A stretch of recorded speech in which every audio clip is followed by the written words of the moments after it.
que también a ellos se les preste la atención debida.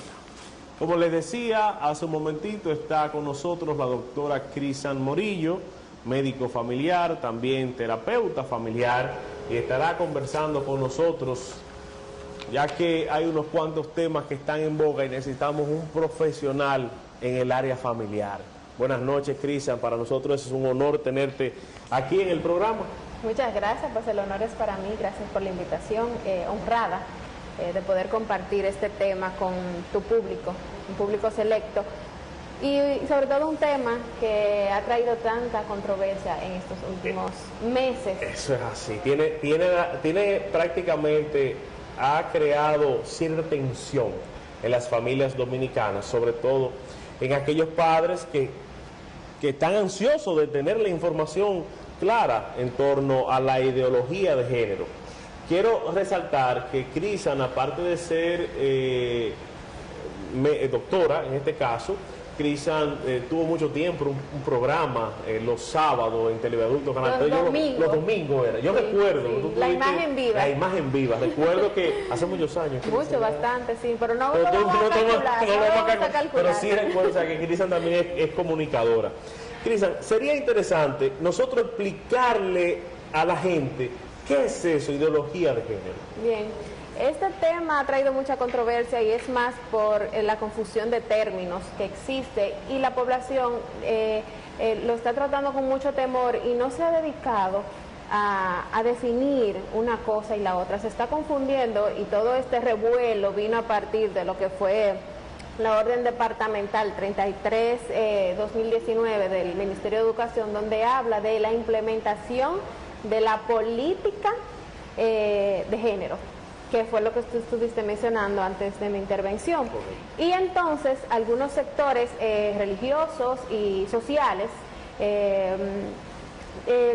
traen a colación que es para enmascarar lo que es el tema de ideología de género, que es diferente a política de género. Por eso es importante aclarar algunos términos como qué es género, qué es sexo, qué es orientación sexual y qué es orientación de género o identidad de género. Bien, lo primero es que el género es lo que determina o lo que traza la pauta, dependiendo de la sociedad y la cultura, de lo que es varón, hombre o mujer, hembra, femenino. Digamos que hay ciertas características que definen cómo debe de comportarse el masculino y cómo debe comportarse el femenino. Eso es lo que es género. El sexo es lo que te identifica cuando tú naces, son los genitales. Como es un programa de las 9 de la noche, digamos, lo que es el pene y lo que es la vulva, es lo que te identifica como femenino o masculino. En términos científicos, digamos que es el fenotipo, o sea, lo que te caracteriza por tus características sexuales. Tiene mucho que ver con la parte genética, que son ya tus características externas e internas, de acuerdo a tus genes, y es lo que te define biológicamente como masculino o femenino.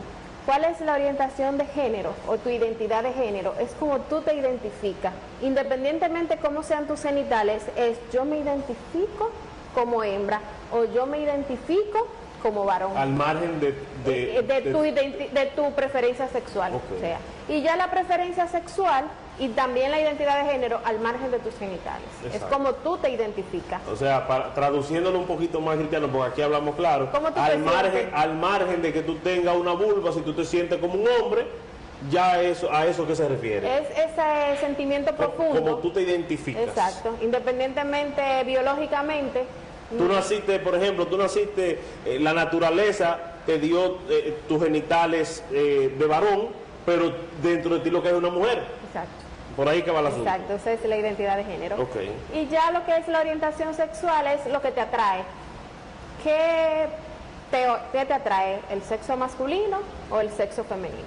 Aclarado esto, entonces viene lo que ha traído tanto revuelo, que es la ideología de género. La ideología de género trae el concepto de que lo biológico es un concepto cultural y no real, sino que esto debe ser abierto a cómo tú te quieras identificar, independientemente de si biológicamente tienes un genital o tiene otro. La política de género, que es de lo que habla la orden departamental del Ministerio de Educación, lo que habla es de equidad e igualdad tanto para, independientemente del género, tanto hembra como varón, y el respeto.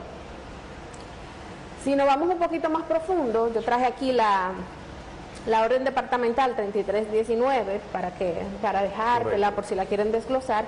Esta ley habla de que estas políticas, y esto viene como una respuesta a ya acuerdos internacionales tratando de eliminar lo que son las violencias de género, la desigualdad de género, etcétera. Hablando de equidad e igualdad, no de ideología de género, pero hay cierto temor porque esto, como muy bien tú leíste, todavía no está estructurado. Se supone que esta orden departamental lo que manda es que dentro de 60 días el departamento o la Dirección General de Género del Ministerio de Educación, en conjunto con o asesorado por el Ministerio de la Mujer, deben de trazar las pautas de esta política de género. Y es lo que nosotros vamos a ver ya como la orden completa y cuáles son las acciones a tomar dentro de lo que es el sistema educativo para reforzar la equidad y la igualdad de género. Hay temores porque hay ciertas palabras que se han traído con pinzas, yo te la traje señalada, dentro de esta orden departamental, que son las siguientes. Dice en uno de los considerandos que el sistema educativo dominicano es una pieza fundamental para el fomento de una nueva cultura de relación entre los géneros que tome como centro la formación y la sensibilización de los niños, niñas y adolescentes, que conlleve a un cambio cultural en las nuevas generaciones. Dijimos... Deja mucho que decir, sí. O sea, te lleva a interpretar muchas cosas. O sea, eso está demasiado abierto. Dijimos que el género tiene que ver con la cultura. O sea, es lo que la sociedad te ha transmitido de que son parámetros que te identifican como varón. Digamos que en nuestra cultura dominicana, si tú ves un hombre con falda, tú dices que él se identifica como hembra, aunque sea varón. Sin embargo, en otras culturas eso no es necesariamente así. Un hombre puede utilizar falda en otras culturas. Por ejemplo, hay una situación que se da después de todo este revuelo que ha traído esta disposición del Ministerio de Educación. Hay un caso, por ejemplo, en Canadá, de un señor de 50 y tantos de años, que él entiende que es una niña de 8 años y que tiene derecho a ir al kindergarten y compartir con niños de esa edad. O sea, llega tanto así el tema de la ideología de género. Definitivamente ese señor, independientemente de ideología de género, hay un trastorno que tiene que ver con la parte conductual, porque no solamente estamos hablando de que él se siente de un género diferente al biológico, sino que incluso él no está acorde a su edad mental. Correcto. ¿Te entiendes? Él no dice yo me siento joven, él dice soy una niña y de 8 años. Y el señor tiene 50 y pico de años. Entonces yo creo que ahí lo que hay que hacer es una investigación más profunda donde debe de intervenir el personal de salud mental. Mira, hay una imagen circulando en las redes de un niño o una niña, un cartel. Lógicamente esto está editado, está preparado. Dice, no tengo edad para casarme, ni para ser juzgado como adulto. Tampoco puedo contraer obligaciones, ni siquiera puedo limpiarme el trasero. ¿Crees que tengo madurez para decidir mi género? Debemos dejar a los niños que decidan, dejarlo a su libre albedrío y que tomen ellos la conciencia, que entiendan en función que aunque nacieron como hembra o como varón, pueden ser lo que les dé la gana. Te voy a decir algo, Alfonso. Antes, fuera del aire, te decía, traíste un tema espinoso. Traíste un tema perfecto para hablemos claro, exacto, ¿verdad? Un tema difícil y quizás esto va a tocar, esto que voy a decir, fibras sensibles. Nos estamos preocupando mucho y no debemos dejar de hacerlo por lo que el ministerio, por la orden departamental del Ministerio de Educación, y no nos estamos dando cuenta de que nosotros tenemos la plena libertad como familia, como padres, de administrar la vida de nuestros hijos dentro de los marcos de la ley y de los derechos del niño. ¿Qué te quiero decir con esto, Alfonso, y público que nos está mirando? De que la identidad de género que tendrá su hijo Independientemente, porque hay varias teorías biológicas de lo que tiene que ver con la identidad de género, que te podría hablar de ellas, pero científicamente todavía están en discusión, ¿de acuerdo? Que tiene que ver con cosas genéticas. Pero, sin embargo, está súper claro que está la parte de lo social y lo familiar. Lo primero que los padres tienen que hacer es tomar su papel de padre, reconocer su papel de administrador de esa vida y entender que lo que tú siembres en esa vida, mientras tú lo estás formando, es lo que tus hijos van a hacer. Yo abogo mucho porque conozcas a tu hijo, que lo reconozca, que lo apoyes, pero te toca guiarlo. El ser humano, si tú te vas a la historia, o te vas a lo religioso, o te vas a lo cultural, por donde quiera que tú lo busques, el ser humano necesita pautas, y si no, ¿para qué están las leyes? Correcto. Asimismo, dentro de la familia, ese niño que va creciendo necesita que alguien lo forme y que le trace pautas de lo que se debe y lo que no se debe. Correcto. Y usted, papá y mamá, o persona que está criando ese ser que vino como un libro en blanco con ciertas características genéticas, le corresponde ir trazando esa pauta de acuerdo a tus valores. Luego llega un momento en que tú como padre ya no vas a trazar pautas, sino que vas a acompañar. Si dejaste perder el momento de trazar pautas y la parte que te tocaba a ti marcar en tus hijos, luego ya no puedes exigir mucho, ¿verdad? Correcto, pues ya el tiempo se pasó. ¿Qué te quiero decir con esto? Que tiene mucho que ver con la crianza y con el papel de papá y mamá. Hay un momento en los niños, se dicen algunos autores, que la identidad sexual ya viene, o la identidad de género, perdón, ya viene a partir de los 3 años. Pero ese niño, a esos 3 años, se está identificando con alguien. O me estoy identificando con mamá, o me estoy identificando con papá. Y entonces tú me vas a decir, como me han dicho algunas personas en las conferencias, pero ¿y si me tocó ser mamá soltera de un niño varón? No importa, tiene que haber una figura masculina que ese niño mire como parámetro o como guía. No estoy diciendo que tú tienes que criar a tu hijo con ciertas tabúes o con machismo o con feminismo, sino que de acuerdo a tus creencias y tus valores dentro de los derechos del niño, tú tienes plena libertad de trazar pautas en esa vida que se te entregó a ti, pero tú tienes que asumir ese compromiso como ser humano de que eso es un trabajo también, o sea, ser papá y ser mamá. Por ejemplo, doctora, yo recuerdo, muchacho, yo tengo 2 hermanos. Como usted comprenderá, en mi casa había más muñecas que carretas. Entonces, yo recuerdo que a mí me veían con una muñeca en la mano, suelte eso, que eso de la niña. Eso está mal, doctora. Sí. Eso está mal. Sí, hay que dejar que mi hijo juegue con realmente sí, vuelvo y te digo, vuelvo al punto de la libertad que usted tiene como padre y madre de trazar pautas. Ese es tu derecho. Eso es un tabú, por ejemplo. Sí, eso es tu derecho. No necesariamente porque el niño tome una muñeca significa que tenga una identidad de género femenina. No. O sea, tú tienes que tener mucha delicadeza con eso. Tú tienes que observar qué está haciendo tu hijo con la muñeca. Tú tienes que ver otras cosas más. Y no tener miedo. O sea, tú lo único que tienes que hacer es preocuparte por ser un modelo, que tu hijo tenga un modelo de lo que tú quieres que tu hijo sea.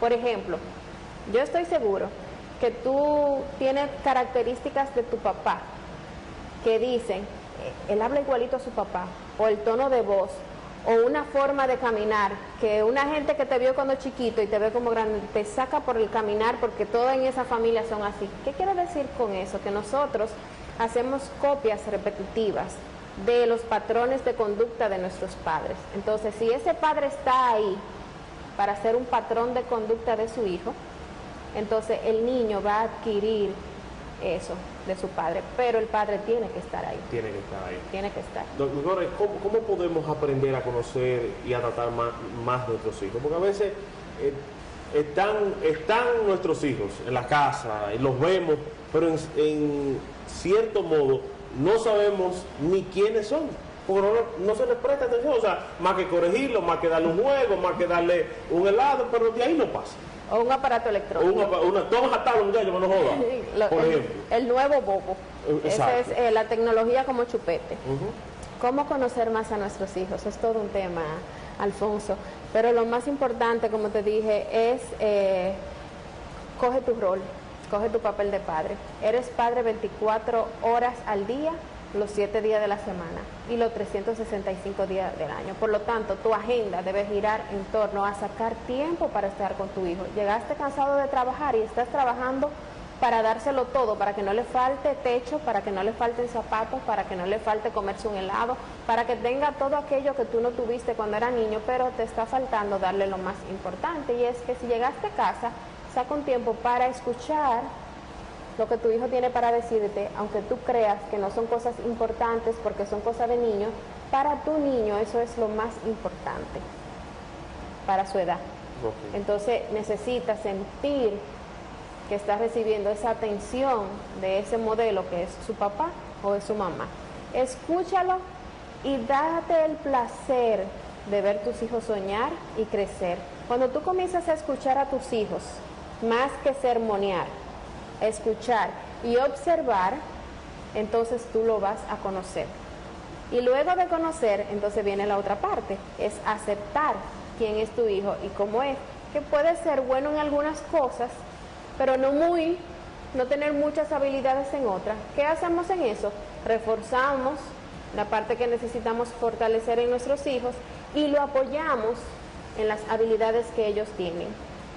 Entonces, ahí viene conocer, aceptar, como no tapar el sol con un dedo, y luego, entonces, apoyar. Y con eso, el padre va a hacer un buen trabajo. ¿Puede ser el padre el mejor amigo del hijo? ¿Se da ese caso o no? Te voy a decir algo que a lo mejor tú no esperabas. Se habla mucho de que los padres deben ser amigos de los hijos. No, porque hay que denigrarse a ser amigos hay muchísimos. Tus hijos pueden tener muchos amigos, pero papá y mamá solo te van a tener a ti. Entonces, un amigo va a hacer travesuras contigo que te pueden poner en riesgo. No sé si me estás entendiendo. Claro, mientras que un padre tiene un rol demasiado importante que nadie más va a tener, que es de poner reglas, límites, formar, administrar esa vida y sacar de eso lo mejor. Ya cuando te tocan los nietos, pues te toca consentir. Mientras tanto, te toca disciplina con amor, educar. No significa no dar amor. De hecho, para disciplinar, primero tú tienes que invertir en amor, porque si solo corriges, el niño lo va a ver como un maltrato y no como una corrección. Por lo tanto, si vas a corregir, primero tienes que invertir en amor. Ya no hay que dar chuchazo, doctora. Ya no hay que dar pelas ni nada de eso. Ya eso quedó atrás. Dan las teorías de las pelas. Legalmente las pelas no son permitidas. Sin embargo, hay teóricos que dicen que las pelas solamente lo puede dar el que ha invertido amor y que no haya un daño físico real, sino que pueda ser con algo suave, como algo... Pero legalmente las pelas no están permitidas. ¿A usted le dieron su pelita, doctora? Sí, claro que sí. ¿A ti te dieron tu pelita? Ay, padre amado, si comenzamos a calcular a que me dieran a mí, no terminamos ahora. Me dio mucha. Yo era medio necio, doctora, cuando estaba pequeño. Doctora, entonces, ya en la parte final, ¿qué recomendación especial podemos... Usted ha dado bastante, pero esa recomendación final que podemos dar a la familia en torno a todo este ruido que produce la sociedad y que quizás los padres tienen que estar a 4 ojos, como decimos, para que sus hijos puedan ir por el camino del bien? Para que usted no se preocupe con lo que tiene que ver con la ideología de género, entonces ocúpese de sus hijos, transmítale sus valores, y yo considero 3 valores fundamentales: el amor, el respeto y el perdón. Si usted toma esos 3 valores y lo introduce dentro de la educación de sus hijos, usted no va a tener ningún problema y usted va a tener personas felices en un futuro. Entonces, no en lo que es la escuela, lo que se va a enseñar son ciencias. Realmente, las cosas que marcan al ser humano están en el hogar. Y si están en el hogar, lo que quiere decir que usted tiene que dedicar tiempo para criar a sus hijos y transmitir los valores que ustedes quieren que ellos tengan, para tener el futuro adulto que usted desea. Lo que está pasando en la sociedad no es más que una fotografía general de lo que está pasando en la mayoría de cada una de las familias dominicanas. Y con eso los dejo para reflexionar. En un próximo tema, porque yo pienso que usted debe venir más a menudo aquí para hacer unas cuantas consultas con usted, porque yo sé que la sociedad le interesa mucho, está ávida de información. Hay un tema que yo quiero tratar y ese va a ser el próximo. Sí. ¿Deben los matrimonios homosexuales adoptar niños y criarlos? Pero ese va a ser un próximo tema.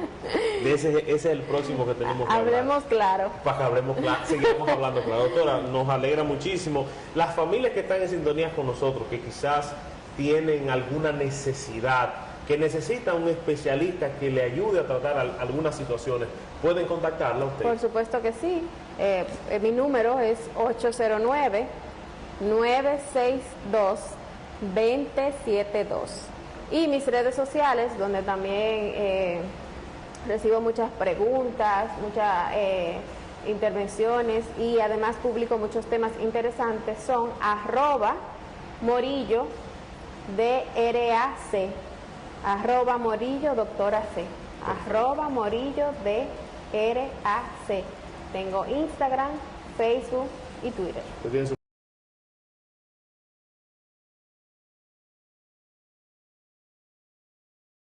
Sí, por supuesto que sí. ¿Dónde está frente no sé si te puedo dar promoción. No Está importa. frente a Ostimet, en el edificio claro. López Profesional, eso es cerca del Parque Cáceres, en el segundo nivel está nuestro consultorio y ahí estamos a la orden. Bueno, doctora, pues nosotros nos alegra muchísimo que usted viniera a hacer nuestra visita para que las familias dominicanas estén un poco más tranquilas en torno a esto y sepan cómo manejar el caso. Y si tienen alguna otra inquietud, pues ya tienen el número suyo y dónde está usted ubicada. Muchas gracias por acompañarnos. Gracias por la invitación.